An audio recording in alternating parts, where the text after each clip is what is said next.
जी अस्सलाम वालेकुम। उम्मीद है कि आप तमाम दोस्त खैरियत से होंगे। शहबाज शरीफ साहब की दानिश स्कूल की जो तकरीब थी जिसमें उन्होंने शिरकत की, वो वीडियो आपकी नज़र से गुजरी होगी, जिसमें एक हमारी बच्ची जो है वो स्टेज पर आती है, वो कुछ जज्बाती बातें करती है, फिर उसके बाद वो अपने कुछ जो है वो हालात का जो है वो बताती है, फिर वो वज़ीर आज़म साहब को बाप की जगह पर रखती है, फिर वो जाके उनसे मिलती है और इस सारी कहानी का जो एंड होता है वो यहाँ पर होता है कि उस बच्ची को जो है वो गवर्नमेंट ऑफ पंजाब जो है वो एक जॉब ऑफर कर देती है।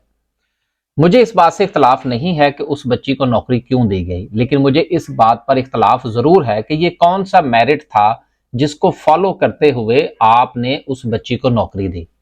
देखिए, अगर वो बच्ची डिजर्व करती है, अगर उसके माली हालात अच्छे नहीं है, तो ये हुकूमत की रिस्पॉन्सिबिलिटी है और आम आवाम का ये हक है जो आइन उनको देता है कि ये हुकूमत की जिम्मेदारी है कि वो आवाम की जरूरियात का ख्याल रखे। लेकिन देखिए, अगर आप इस तरह से सिर्फ जो है वो जज्बाती होकर इस किस्म के फैसले करेंगे, तो देखिए जो जो करोड़ों बच्चियां हमारी जो हैं वो मुख्तलिफ जो है वो जगहों पर जलीलो ख्वार होती फिरती हैं अपने सीवीज लेकर, जिन्होंने डिग्रियां कर रखी हैं। और बहुत सारे लोगों को तो मैं बजाते खुद जानता हूं कि जिनके पास नौकरी नहीं है, तो उनका क्या कसूर है? क्या उनके पास ये चूंकि प्लेटफॉर्म जो था ये मौजूद नहीं था, तो इसलिए उनकी जो है वो दादरसी नहीं होगी? दूसरी बात यह है कि आपने अगर उस बच्ची को वो जॉब जो है वो ऑफर की है, तो उसमें किस मेरिट को आपने जो है वो मद्देनजर रखा है? इस तरह से तो फिर ये एक भेड़ चाल बन जाती है और आप इसको यूं कह लीजिए कि जिसकी जहां तक पहुंच है, ये तो सिफारशी कल्चर की एक मिसाल कायम हो जाती है ना। और फिर आप इस किस्म की चीजों को प्रमोट करते हैं कि आप आइए, अपने दुखड़े बहाइए, दुखड़े बहाने के बाद जो है वो इमोशनल होइए, फिर हम लोगों को भी इमोशनल करें। देखिए, ये जो इमोशनलिज्म है ना, जिस वक्त आप एक इतनी बड़ी सीट पर बैठते हैं, तो उसमें इमोशंस जो हैं वो आपको घर में रख के आने चाहिए।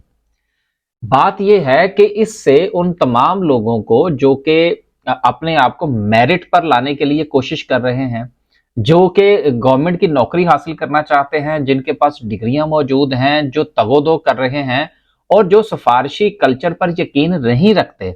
हम भी बहरहाल उनमें से एक हैं जिन्होंने जिंदगी में बहुत जो है वो कोशिशें भी की हैं, बड़ी जगहों पर हमने नाकामियों का भी सामना हुआ है, लेकिन बहरहाल हमें इस बात का कोई गिला या शिकवा नहीं है। हम अल्हम्दुलिल्लाह ठीक हैं जहां पर है। लेकिन सवाल ये पैदा होता है कि जब आप वजीर आजम होते हुए इस किस्म की हरकत करते हैं, तो आम लोग जो कि मेरिट पर यकीन रखते हैं, जो मेहनत पर यकीन रखते हैं, उनकी आंखें धुधला जाती हैं। उनको ये लगता है कि अब इसी तरीके से मुल्क चलेगा, और जब आप इस तरह से लोगों की दादरसी करते हैं, तो फिर लोगों को वो रास्ता मिल जाता है। बजाय इसके कि आप इसकी ये हरकत करते और उस बच्ची को आपने नौकरी दी है, आप उसको ज़कात फंड में से कोई वजीफा लगा देते, हमें कोई एतराज नहीं था। क्योंकि अगर एक जरूरतमंद है और उसको उसके खर्चे पूरे नहीं हो रहे, और आप जो है वो बैतुल माल में से अगर उसका कोई वजीफा लगाते हैं या उसका केस जो है वो उस तरफ रेफर कर देते हैं, तो फिर तो हमें कोई एतराज नहीं है। बेनजीर इनकम सपोर्ट फंड है आपके पास, आप उस तरफ उनको ले जाइए। देखिए, एक नई राह ना मत खोलिए आप। और ये जो हमारे यहाँ ये जो पर्ची सिस्टम है कि आप किसी एमएनए को पकड़िए, किसी एमपीओ को पकड़िए और उसको आप अपनी जो है वो दरख्वास्तें देते फिरिए, इसका मतलब तो फिर ये हुआ ना कि 70 साल गुजरने के बावजूद भी हमने अपने माजी से कुछ नहीं सीखा। आज भी हम अपने आप को उन्हीं सीटों पर और उसी जगह पर देखते हैं जहां पर आज से हम 70 साल पहले थे। देखें, अगर ये सिलसिला इसी तरह से चलना है, तो फिर जो आपने जो एक निजाम कायम कर रखा है गवर्नमेंट के इदारों के अंदर भर्ती का, उसको खत्म कर दीजिए। उसके अंदर मेरिट नाम की चीज जो है वो तो पहले ही जो है वो ना होने के बराबर है। उसमें फिर आप इस चीज को शामिल कर दीजिए कि वो लोग आइए जो ज्यादा आंसू बहा सकते हैं, जो दुखड़े सुना सकते हैं, जो इमोशनल कर सकते हैं। जितनी आपके अंदर ये काबिलियत होगी, आप मेरिट पर है, आपको जो है वो नौकरी दे दी जाएगी।